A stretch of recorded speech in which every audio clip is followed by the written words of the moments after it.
Hello, everyone. Good afternoon from Brussels or good evening, depending on where you're joining us from. I hope you had a very nice start of the week. Thank you for tuning in and a very warm welcome to all of you. My name is Sandra Maletić and I'm the course coordinator of the MOOC Empowering Teachers as Digital Lifelong Learners in School. I'm very happy to be hosting this event today, together with Arjana Blazic, our course moderator that you might already be familiar with. We are also very lucky to be joined by two wonderful guest speakers, Sandra Maletić and Maja Homen, that you will meet very shortly. Let us know in the chat where are you joining us from. Briefly introduce yourselves.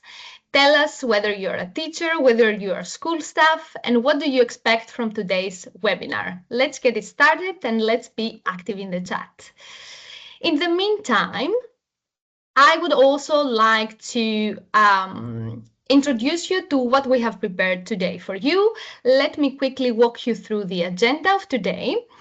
Since the MOOC that you are enrolled in is part of our Continua project, I will quickly like to introduce you to our objectives and what we're working on within this project. We will have an icebreaking activity, and also then we will have a deep dive into the basic AI concepts for teachers' professional development. Then we will explore how to integrate AI in education through various examples and good practices. Please stay with us until the end because we also have prepared a Q&A session. So if you have any questions, whether it's about the course content or the webinar, please stay with us until the end to share your questions with us. Now, I see your comments already on the chat. I see that you can see the presentation. That's very positive. We have many participants already. So then we are ready to kick off everything. Now, as I said at the beginning, I would very quickly like to introduce you to our work within the Continua project, since this MOOC that you are enrolled in is part of our work there. Continua is an Erasmus Plus Teacher Academies project that explores how to provide more effective teacher education across the entire professional journey, from initial teacher education to continuous professional development. Our goal is to create a coherent, connected path for lifelong teacher learning. Therefore, we have created a training program that includes the IT module for student teachers at the university level that addresses A2 level of competency in the DigiComp framework.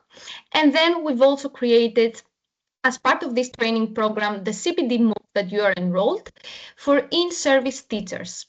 This MOOC addresses the B1 level of competency in the DigiComp framework, and they were both created by universities and teacher training organizations. If you allow me, I would quickly like also to refer to the IT module to elaborate a bit more on the IT module and the CBD MOOC, since it's the core of our work. And these are also, the IT module is also something that you have seen as part of the MOOC that you are registered in. The IT module is designed to equip student teachers with skills and the confidence to participate in blended learning, to join communities of practice, and to engage professionally at an A2 level of competency in the DigiComp framework area 1. If you have noticed at the beginning of every module in the MOOC that you are enrolled, we have created this section called What Do We Know So Far, where we connect the IT module with the CBD MOOC. So we start from A2 level of competency, and then we move to and expand our knowledge in the CBD MOOC to the B1 level of competency. The MOOC that you are now joining is designed for in-service teachers to deepen digital teaching competencies, to apply strategies in real school contexts, and to enhance professional engagement using digital tools. Very quickly, just to wrap this up here, I would also like to refer to why we picked Area 1 as our main focus and why does Area 1 matters. Well, Area 1 of DigiComp framework refers as professional engagement, focuses on how educators interact with others and engage in their professional development. It includes aspects that we have seen in the MOOC, like communication, collaboration, reflection, and continuous professional development using digital technologies. This area emphasizes the importance of building positive relationships with colleagues, with parents, the community, while also promoting ongoing learning and improvement in teaching practices. I wouldn't like to refer further to this. You can find more information about our project, about our work, and what are the latest updates on our website. I have the link here if you would like to have a look. I will also post it in the chat. And if you would like to keep up to date with what we are working on, you may find more information on the website. So now I would like to go a bit further and introduce the focus of today. I know most of you here are because we have organized a very nice and a very interesting topic on professional development for teachers in the age of AI. In this webinar, we are going to explore how AI tools can help you generate ideas and prepare teaching materials, how to use AI for timely feedback and personalized student support, and how AI can enhance collaboration and knowledge sharing among educators. As I said at the beginning, we have three wonderful speakers with us. For today's topic, I would like to welcome firstly Sandra Maletić. Hello, Sandra. Thank you for joining us. Sandra is a Croatian language teacher. She's the national and EU project coordinator. She's also expert in distance learning, and she's engaged in non-formal learning with children and youth. We also have Maja Homen with us. Maja, good afternoon. Thank you for joining us. Thank you for accepting our invitation. Maja is a senior researcher and teaching assistant at the University of Zagreb. She's also a specialist in digital education and emerging technologies, and she holds a PhD from the Faculty of Humanities and Social Sciences in Zagreb.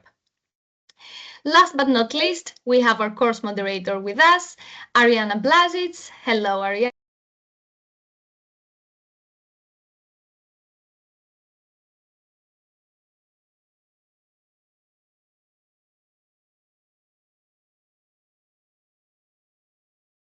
Alexandra, I can't hear you. Accidentally, it has been muted. Oh, yes. Okay. Should I start again? What have you missed?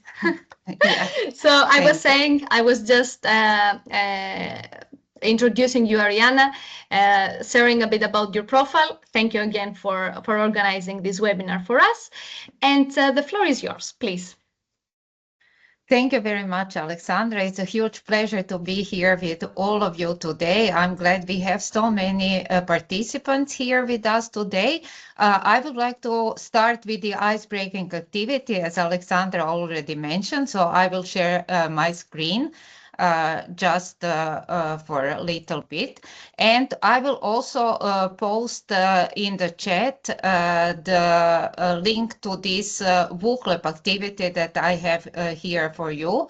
So just let me put it in the chat so that you can go there, and then you can wait for me until I go to my book club event. Or if you have a mobile phone handy, please feel free to scan this QR code. I can already see 14 of you are there. So let's wait for just a second, and then I will start the activity.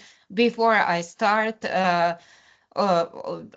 you can't answer the question before I open it. I can see some of you are confused, but don't worry.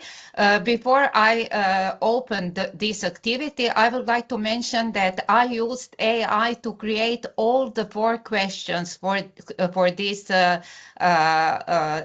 short survey, and I hope you will like them. So 38, do you think we can start, Alexandra, or wait a little bit more? You can always we can join. Start. We have the link here. We have the QR code. I think we are more than ready. Great. So let's start with the first question. There are 3 sentences that you can see. If you are on a mobile phone, you will see a small black arrow that you can open up. Choose one. You don't have to answer all 3. Choose one which you like most about AI. So the first one is, one thing I hope AI can help me with in my professional growth is, then you can just write one word, one sentence. When I think of AI in teaching, I feel we already have overwhelmed. I can understand that. And AI in my classroom is like having magic. Perfect. So let's go back to the first one. One thing I hope AI can help me with: marking essays with content creation, guidance, planning assignment, ideas, or being afraid. So maybe AI can help me be less afraid with tools, perfect planning. And also, I think this means to help you with my work, broaden learning experience, and so on. Okay, very nice. And then when I think of AI in teaching, I feel grateful. Small helper with big help power. I feel excited, like I could use it every day. My workload has been doubled. That's really, really interesting, but I can relate to that because we spend more time on creating activities. Eager to learn, confused, challenging, curious, very nice. And AI in my classroom with students is like having an assistant, a mentor, a colleague, a guide, magic, or an adventure. Very nice answers. Thank you so much. We will share the answers also later in the course. Now, please submit, because when I click the next question, you will not be able to submit your answer to these sentences. So do it now in 10 seconds. Just click submit. Okay, and let's go on with the next one. Also created by AI, this image, not only the question, but also the image was created with AI. Which AI assistant would you want most in your teaching right now? The lesson planner, the feedback wizard, the inclusion ally, or the resource scout? I think ChatGPT gave me really interesting ideas for this question. And as here you can see the pins that you are putting on the on this image, mostly the inclusion ally. Also the resource scout, yes, it's really sometimes too difficult to find the resources, the right resources, just in time resources for our teaching. And then the feedback wizard. Okay, we are, I'm sure, still very cautious about using AI for assessment. Great. Put your pin on the image so that I can go on with the next slide, please. But interesting, really interesting answers. So I think the resource scout is in the lead right now. Okay, let's go on with the next question, which is, if artificial intelligence were a teacher at your school, what would their nickname be? So be creative, be funny. How would you call your AI teacher at your school? Magic Hat. Okay, nice. Mr. Perfect. Okay. Bot teacher. Jarvis, nice. My angelic assistant. I'm very enthusiastic about AI, I must admit, but we have to be cautious. Then Mathy Magic, very nice. Buddy, cool teacher. Know all, smart teacher. Make it happen. R2D2, okay. And Brainy, Ada, nice. And then counselor, helper, AIT, the AID or old maybe. AID, probably. AID is in the lead. Mr. Perfect, I said that. Work bestie. Nice. Okay, post your answer now. Thank you so much. These are really, really great answers. TeacherMate, also very prominent here. So many of you would use it as your assistant. Okay, and the final and the last question. Do your students use AI? Yes, no, I don't know. So you can see the answers. 19, 20, more than 20 of you have already responded with yes. Yes. Only 3 of you would say no, and then I don't know, 6 of you. That's interesting. So you can see you come from different parts of Europe, as we have seen earlier in the chat. You teach in different types of schools, primary, secondary, vocational. But as you can see here, 78% of you know that your students use AI. And the question is just in general, so for school or also for their everyday life. Thank you so much for your answers. I'm going to end up this quiz, and then I will give the floor over to you, Alexandra, to share the screen. But the answers were really very nice, and also the questions. So I really used AI as my webinar assistant.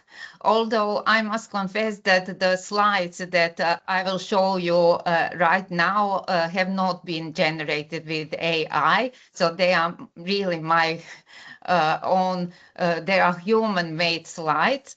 And so what I would like to tell you about in my very brief overview. Please go on with the next question, or maybe I can take control.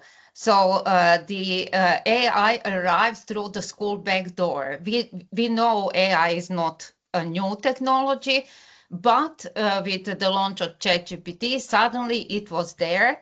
And then in the next slide, you will see that it arrived actually through students. So students started using it, and this is a short video that you can see now, or GIF, actually, if it will show. Yes, so suddenly it was there. AI came into the classroom through the back door. Students, in the next slide, you will see, started using it, and they were not so sure if they could really, if they were allowed to use it. And by now, 3 years later, I think they are very, very advanced, and they know how to use AI, and hope that teachers will not recognize the use of AI. In the next slide, I ask you about the teachers. So what about the teachers? How did they feel? And in the next slide, you will see that they are almost like in the jungle, in AI jungle. And again, there is a short GIF in the next slide that will show you how they felt. So kind of with all these tools, suddenly so many tools, and how should they behave? How should they react? Because in the next slide, I have prepared a very short description of digital technologies in artificial intelligence tools, because they are not the same, and we need to be aware of the difference.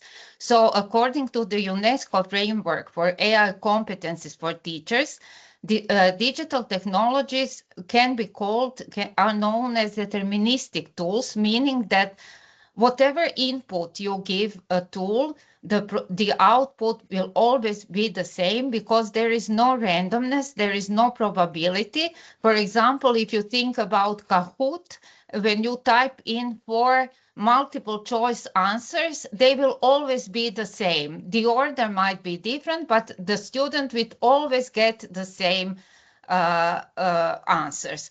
But with artificial intelligence, they call it stochastic tool. because the same input might lead to different outputs because it relies on probability and randomness. And if I type the same input to ChatGPT or Copilot or any other large language model, I will always get different answers. And on the next slide, you can see that sometimes you can hear that people call AI a stochastic parrot. Stochastic because it relies on probability, it incorporates randomness, it learns from huge amounts of data, it learns the patterns in these data, and it predicts the most likely word, the most likely letter, code. So it's based on prediction. And parrot, because it imitates speech patterns, it simulates the meaning. It does not understand the meaning and the context. And that's the reason why you don't have to say thank you and please to ChatGPT and other language models. But do you say that? I do. I do. As some people say, because if they take over, I will be on good terms with AI. But recently, I'm sure you have read what the CEO of OpenAI said, that every time we type thank you or please, they use a lot of energy. So it is better not to say thank you and please if we want to have a environmentally friendly AI. So environmentally conscious, we need to rather drop it out. Okay, and so in the next slide, I also wanted to emphasize that when we talk about AI, we give an input. Then there is this. Just a moment. In the chat, people are writing that they can't see the presentation. Is that the case for everyone? Because indeed, trying to leave the webinar and coming back again might help.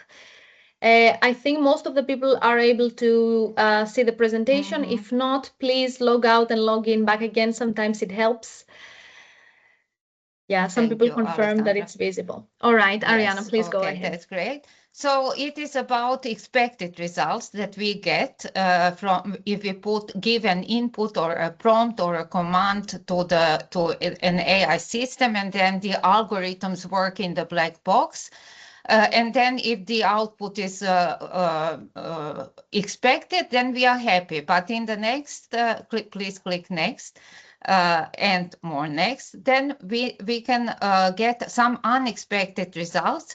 And that's why we have to be very, very careful about how we use AI. And and I would, before I tell you more about why this is important for education, just a very, very quick overview of different types of AI in the next slide. Here we have kind of the AI architecture with reactive, predictive, generative, and agentic AI, which you are, I'm sure, very familiar with. So in the next slide, you can see that when we talk about reactive AI, it's actually AI that responds to some kind of stimuli. And it is, in fact, very limited. So we don't, very basic part of AI. So we don't have to worry too much about it when we talk about education. But predictive AI, we have to think about it. In the next slide, you will see that it is it can refer to recommending systems, and this can be very important for adaptive learning that we want to use and implement in our classroom. But sometimes AI may not see the real needs of each and every student. So we have to be careful with predictive AI, and then there is generative AI. in the next slide, which is really about creating, and we are all using it on an everyday basis, but we know also some concerns like accuracy or bias or discrimination, and also over reliance on AI. I'm sure I could have created this icebreaking question by myself, right? But I relied on AI, and I think it did quite a good job.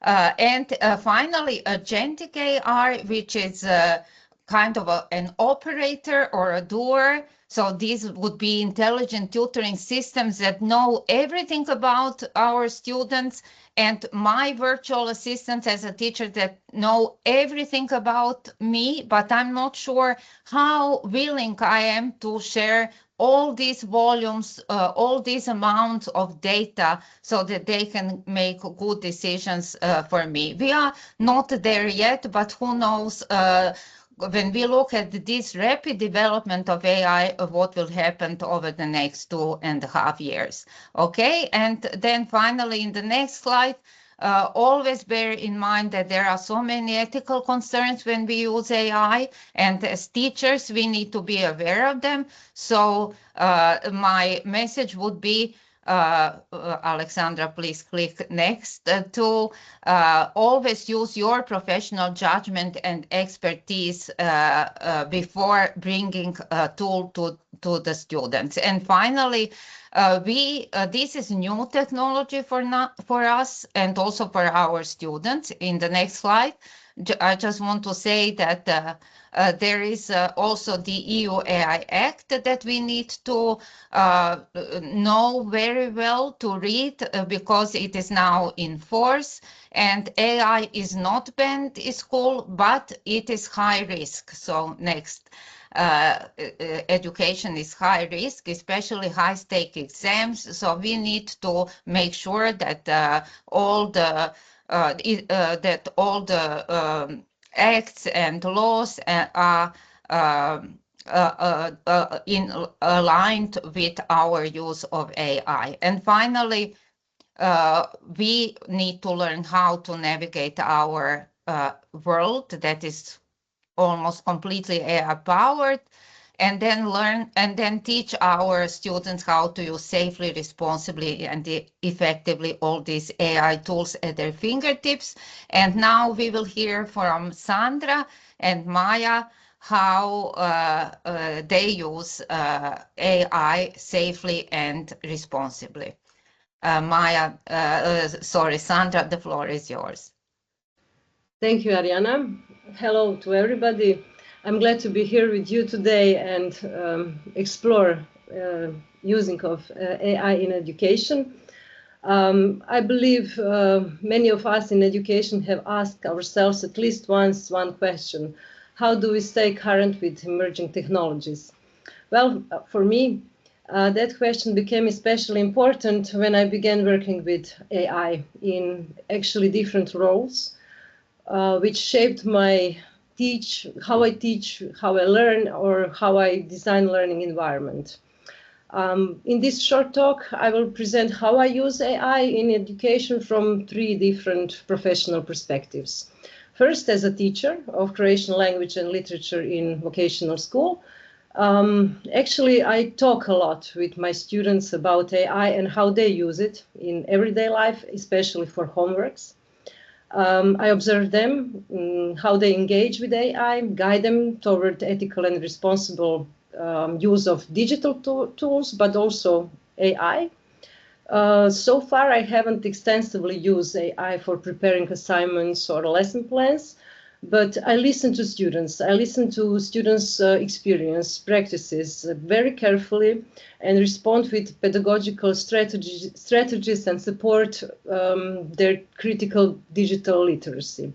Second, as a PhD student in field of media and communication, I'm very curious. Sometimes in this field, in this role as a PhD student, AI is hallucinating and I have to be very careful, but I actually use it for exploring academic research. And finally, as a Creation MOOC moderator, empowering teachers as digital lifelong learners in school. This one, actually, you are enrolled in with Arjana. We had it in Croatia. Arjana was also with me moderator. So as a moderator, I used AI as an assistant in process of designing and building the MOOC, Creation MOOC, their structure on Lumen. Lumen is a platform, something like Moodle, creation type of Moodle. So next slide, please. I forgot to say. Thank you. Although I mentioned all three roles, most of what I'll share today will focus on the MOOC, designing the MOOC, because that's where I recently explored the educational use of AI most actively and in the most structured way. The following slides will show in more detail how I collaborated with AI in shaping this digital learning environment on creation platform Lumen. As you can see, AI assisted me quite a bit during development of the Creation MOOC. I use it as a tool, but actually I use it as a thinking partner, as a person, I must say, and I'm saying thank you and please, I can't stop it, but I should, as Arjana said. I didn't follow, of course, the answers blindly, which AI gave me. I critically always evaluated suggestions, tested different formulations, and used only what made sense in the context of Creation MOOC. This process became a meaningful dialogue for me through these chats with AI. I refined my own ideas and discovered better ways to communicate them on the MOOC. Please, next slide. Actually, can you go back? Thank you. Let me show you how that actually looked like. For example, AI helped me in translation from English to Croatian in general, but with also with key terminology in pedagogical or professional context. It also helped me draft and polish video scripts for our videos in Module 1, for introductory videos for Module 1, 2, 3, and 4. It suggested formats, for example, for subtitles on Lumen platforms that could be supported, for example, and rephrased content to be much more readable. For example, I would ask AI to show me or to give me ideas for visuals, for illustrations or images, for the short video digital profile in Module 1, which Arjana and me made. When I ran into some technical problems or issues on the Lumen platform, I would also ask AI to help me to troubleshoot and explore how-to solutions. So it was really helpful to have it. Next slide, please. So through the development of the MOOC, Creation MOOC AI supported me in several distinct areas, which contributing to different aspects of the creation course. I would say AI was my linguistic collaborator. AI acted as my behind-the-scene language expert in translations, in polishing texts, giving me ideas, structures, and so on. Also, I would say AI was my technical assistant or digital design assistant. Helped me make MOOC more coherent and functional, suggesting layouts using HTML-like formatting short codes or snippets. It also sparked the ideas for visual elements. And third, finally, AI supported me as an advisor, pedagogical advisor, exploring with me many my questions. How do I something do? For example, how do I deliver certain type of content on the Lumen platform? And I was really happy and I was really excited to see, to hear, to read what AI will answer to me and if it will be a correct answer. So next slide, please. For me, AI is both an assistant and sparring partner, I would say, in education. It enabled me to test, to rephrase, to refine my content more effectively, faster. Actually, it helped me in my English language with this presentation. Also, it helps me work faster, more efficiently, but also challenges my thinking, helps me reflect on my decisions. And I would say that AI isn't just about automation. It's about metacognition, from my experience, creativity also, and professional growth, my professional growth. So it doesn't replace me, actually. It empowers me to learn, to adapt, and to reflect.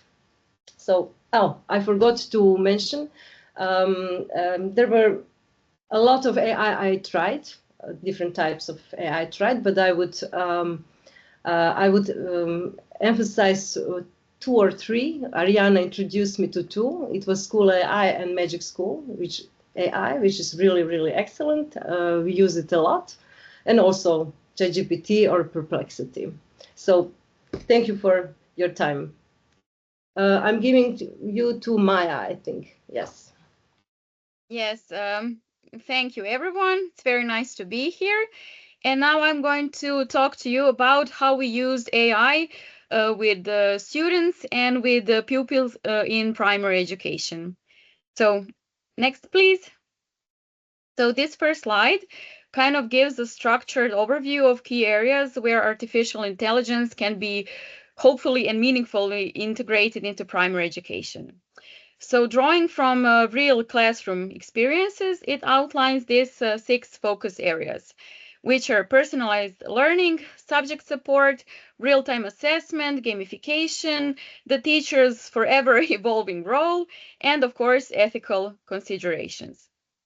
So each of these components highlight how can AI, when applied thoughtfully, can enhance teaching effectiveness and also student engagement, while also with big emphasis for a need for human oversight and also for responsibility in using these tools. So next, please. Okay, so how to use these tools effectively in primary education. So first, integration needs to be purposeful. So AI should never be used just because it's available, just because everyone has ChatGPT right now. It has to specifically align with some kind of learning goals, whether is it help students to generate their ideas, understand the concept a bit more deep, or explore a creative pathway that AI helps us to find. So if it doesn't serve a clear purpose, then we don't have to use it just because we can. Second, also very important, we need to avoid over-reliance on technology.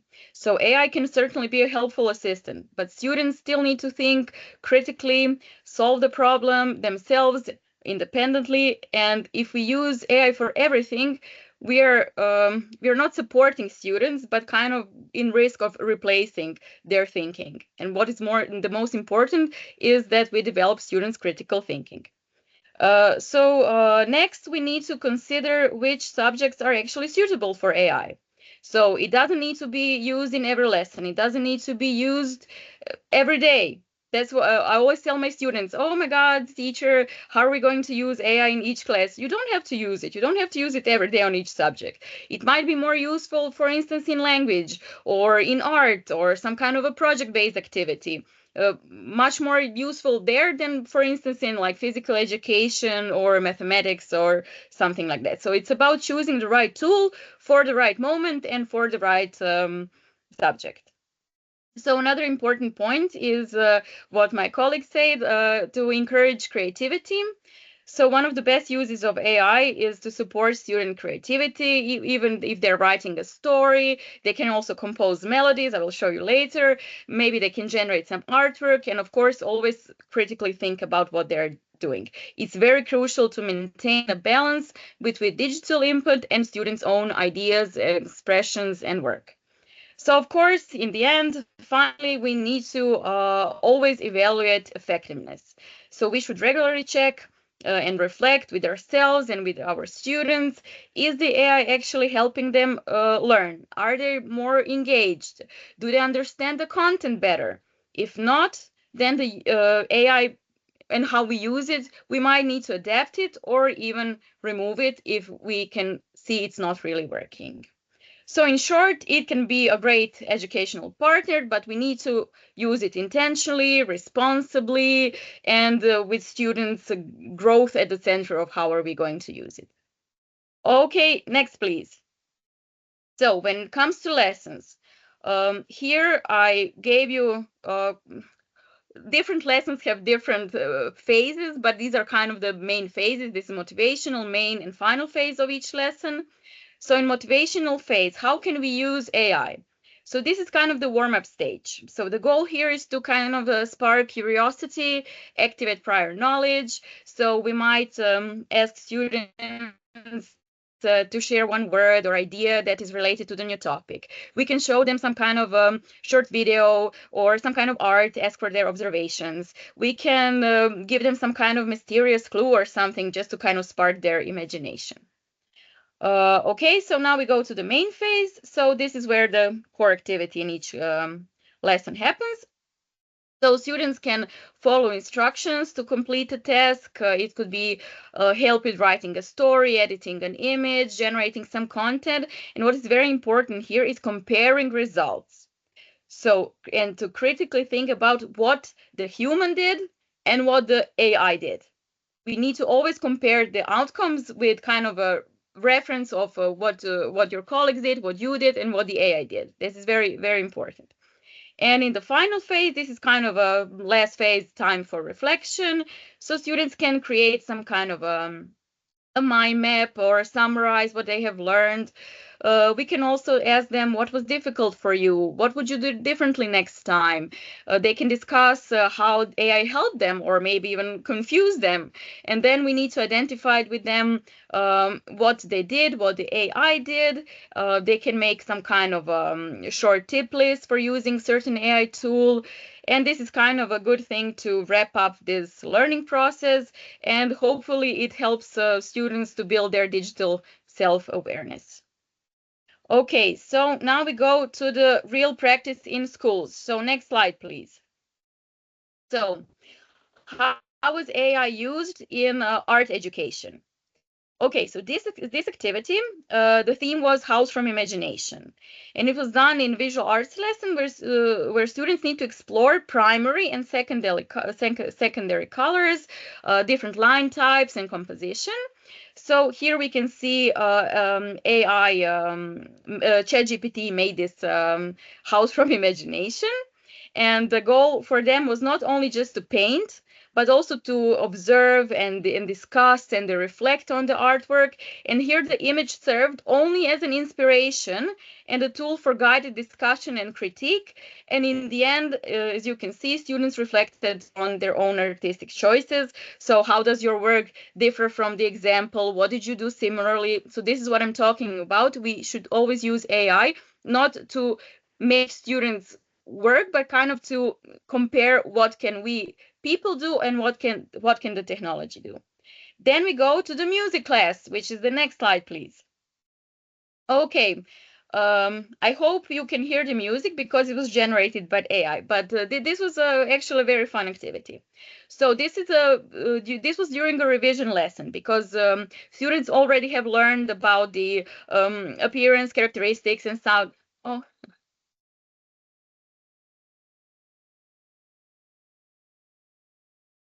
okay, thank you. So students were divided into groups, and each group created a melody using different instruments, and other students had to recognize which instrument was currently playing. So this was a very fun activity because who can hear the violin? Then you raise your hand. This is the violin. This is the trumpet. This is the guitar. This also could be because currently these generative AI is not really the best. You need to kind of it's more a trial and error kind of thing, but maybe it's a good idea to also structure it and explore different genres or maybe even a composer styles. So here also we can see what AI did, and then we can compare it. Oh, does this remind you of some kind of waltz? Who else was doing waltz? Is it Mozart? Is it Strauss? So it's also very kind of, it's also interesting to do in class. Okay, now we go to the language learning. Next poem, next slide. Okay, so here AI helped in developing poetic and language skills. So students were given a set of imaginative words. So, and then AI kind of generated some kind of poem that needed to rhyme. But before showing students the results of what the ChatGPT wrote, students wrote their own poems using the same words, the same words that ChatGPT used. And this comparison with their own song and comparison of AI song also sparked discussion about who is making the best rhymes. Can you feel the rhythm? What is the rhythm in your own poem? What is the rhythm from in the ChatGPT poem? What was the word choices that you did? And this also sparked creativity. Here, I hope you can read. This was a AI generated poem. ChatGPT translated it, and I need to correct it a little bit, but it was very fun. The poems that students did were in Croatian, so it was a bit hard to translate. But then we go to informatics. I saw in the chat that here are a few informatics teacher from Croatia. Hello, everyone. So here in this informatics class, students explore AI through creative writing and drawing. So first they use ChatGPT Kids also to generate poems. I don't know, I guess students really like to generate poems. And then they analyzed it and edited the verses to improve them. And then the second activity, so as we can see, this duration was 90 minutes. So this was like the whole class with a little bit of help with the both ICT and with ChatGPT. So in the second activity, students played quick draw. So they were drawing objects while AI guessed their meaning. So it was very interesting. Oh no, I'm sorry. I'm talking. Oh God, no. This was a thing where they were using how to edit images using an AI enhanced photo editor. So each student was inside by a school related word, and then they took a photo of it or found a photo of it, and then they used editing tools to adjust it and improve it. And it was a great way to practice digital manipulation and design thinking and stuff like that. Then we go to the thing that I was talking about, which was very fun. So next.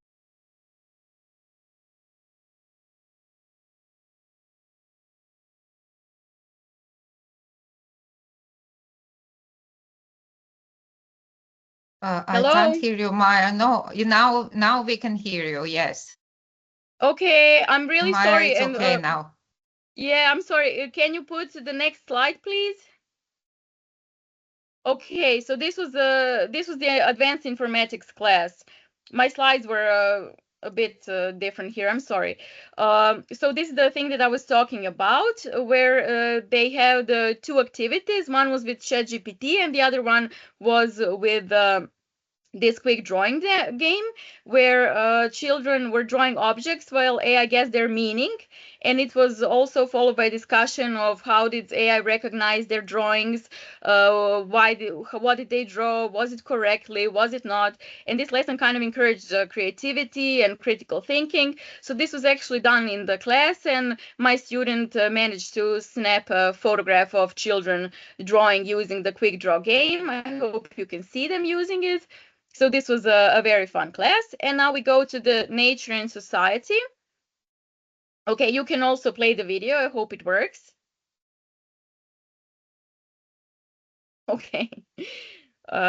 So here it's not, you can see it's not really greatest. So here we use Pictionary AI and Canva. And this was only a motivational activity for, you see it lasted only 10 minutes. So it was kind of, we asked AI to create a video from a list of body related terms. So students watched this AI generated video and discussed its accuracy. So what can we hear here? What can we see this? Is it a heart? Are these lungs? What is happening here? So this is also a great entry point to kind of develop also their vocabulary, make them think critically, and reflect how can AI sometimes get things a bit wrong, as we can see in this video. So this really sparked a meaningful conversation about how AI is not really perfect, and it still needs a lot more learning to do to make it really very useful in classroom. And now, last and not the least, here, since it's already 6 o'clock, I'm not going to talk a lot about it, but this is one good idea to make kind of a thematic school day where all the from the beginning of the day and through all the classes we can use AI to kind of help us. So for in the beginning we need to introduce students what is ChatGPT. He's going to be our helper, or she, they're going to be our helper today. How can we use it, how it works, how can it support our learning. Then students can ask their questions, and then we start using it. So, for instance, in first period in mathematics, students can solve some kind of math problems and help ask ChatGPT to kind of tell them if they did it good, or help them if they get stuck. Then for creation language, here we can write short text like letters or stories, get some creative ideas, create a little story or a mini play. They can draw something with it, and it can be a very fun activity in the language class. And next, please. Okay, when it comes to nature and society, we can research some kind of geographical content, summarize it, present it in creative formats like posters or presentations. In visual arts, they can use AI for different creative idea projects or sculptures. AI can suggest colors and they draw something with those colors. And of course, at the end of the day, we need to reflect. So we asked students how was it learning with ChatGPT. They can draw some kind of a map. We can imagine that we are little journalists asking ChatGPT and interviewing them, or we can actually draw ChatGPT as a teacher or some kind of assistant, even if it's real or imagined. And this is a good idea how to end this AI day. And the last slide, but not the least, I love my students dearly, and I promise that I will mention each and every one of them who helped with this presentation. They actually really did a lot of these things with their students, and thank you, students.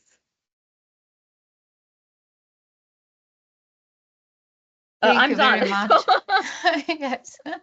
Thank you very much, Maja, and thank you very much, Sandra. These were really, really very helpful, practical, hands-on examples, and I'm sure that you have inspired our participants, and they might try something like that in their classroom tomorrow already. So thank you so much.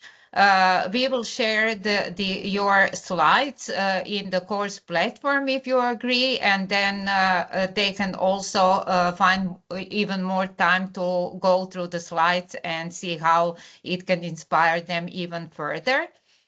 And I would also like to share with you the questions that we have on the Padlet board. If you want to answer the questions that Juan, Miriam, and Francisco posted about professional development, how can we ensure that they adopt digital tools and critically reflect? And Maja, you have just mentioned that how important reflection is. Do you have maybe a piece of advice for our colleagues how they can reflect? Yes, and also I hear that someone said that ChatGPT is not meant for children under 13. That is correct. So everything that was done with ChatGPT was done via teacher's computer.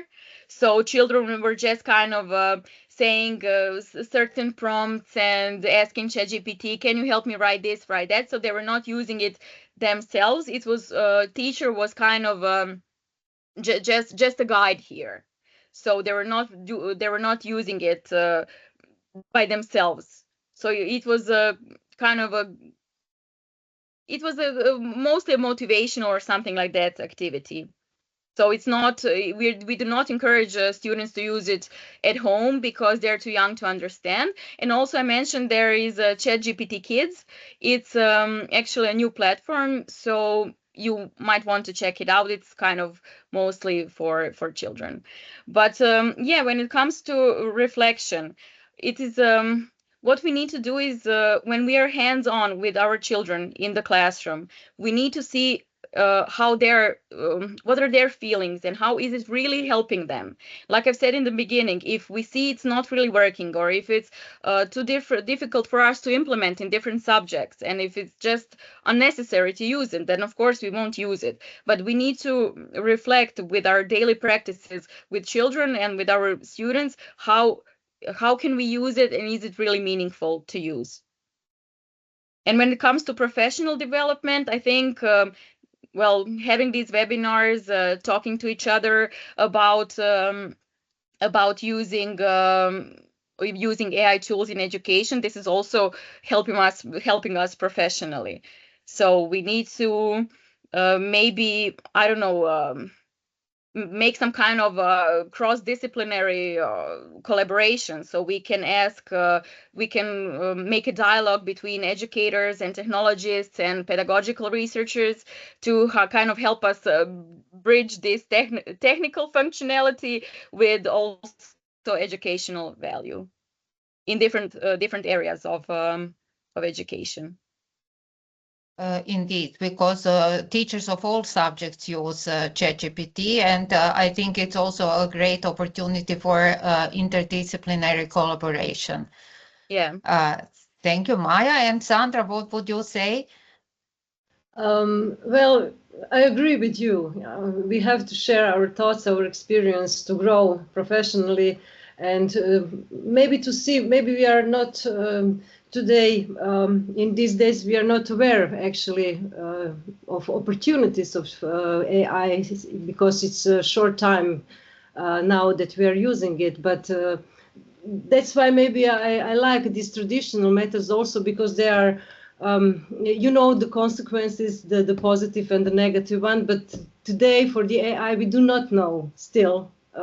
We are not aware, actually, I think, because of this short time. So we need to talk, because a lot of heads are smarter than one. And it would benefit me, yeah, to hear others, how they use it, and what they actually saw, or how they use it, and how it turned out with students in PhD researches or wherever. I'm really into it, and I'm enthusiastic about AI. I really like it. It's really a good assistant. But for my students and AI, I think the information is click away. Information is everywhere, right? But the skills are not. And this is also where I would like to talk about with other educators, to see how they teach their students these digital skills, critical thinking skills, creativity, as Maja said, really important. So I hope more webinars like this will be in future. Thank you. Thank you both, Sandra and Maja. Maybe just one last thing that I think needs to be addressed. Athanasia has posted a question about the use of these transcription tools that some of you are using. So how do we deal with it? Will it mean that whenever we teach a lesson in the classroom, that students will be allowed to record the lesson, not only online, but also face-to-face? So this is something that I don't think we have the concrete answer right now, but we have to think about it. This is new technology, and I would say that we need to discuss at the beginning, should we allow such transcription tools in a webinar, for example? Are we all okay with this tool collecting our data, or I don't know, I'm not sure how it works. But as you mentioned, Sandra, a lot more discussion is needed, and talking about what we expect, what we get. Is it good for us, for students? Because we don't know AI, what impact AI technologies have on our students, their cognitive development, emotional, but also on us as teachers. And yes, Maja, please.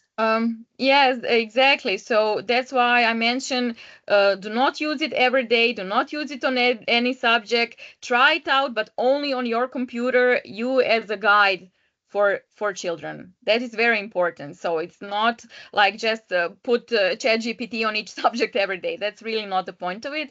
But yes, of course, now they made ChatGPT for kids. Okay, let's see how it is. But we need to constantly talk about it, reflect it, and guide them to use it safely. That's very important. If I may also add here Yes. something, because it was a very nice point raised by Athanasia regarding those AI note takers. And you have shared your perspective regarding schools context. I would also like to share the perspective that we follow here in the European Schoolnet Academy. Unfortunately, since those AI note takers pop up in those webinars and our meetings without any consent from the participant who is using this tool, unfortunately, we have to remove this participant from the meeting. Because consent is very important for us, and since in most of the cases the participants are not asking for consent, we have unfortunately to remove the participant or ask this participant to stop using this AI assistant as a note taker. If that is of any use for Athanasia, but this is the policy that we have within our webinars. Yeah, thank you, Athanasia. Thank you both, Athanasia and you, Alexandra. It really is something that we will need to think more deeply about how it affects our work. So you see, AI is here with new tools almost every day, and we need to learn how to keep up with all these developments. Alexandra, would you like to ask anything else, or do you think that we can close the event since it's already 6:12, although we had Yes. some technical difficulties at the beginning, so we are within an hour. We are, yes, already past 12 minutes of the webinar. We had a very nice discussion, though. Let's keep the discussion going on the Padlet that we have shared with the questions. If any other questions arise, please let us know there. In the meantime, we will also share the recording and the slides of this webinar within the course, so you're very welcome to have another look if you want to.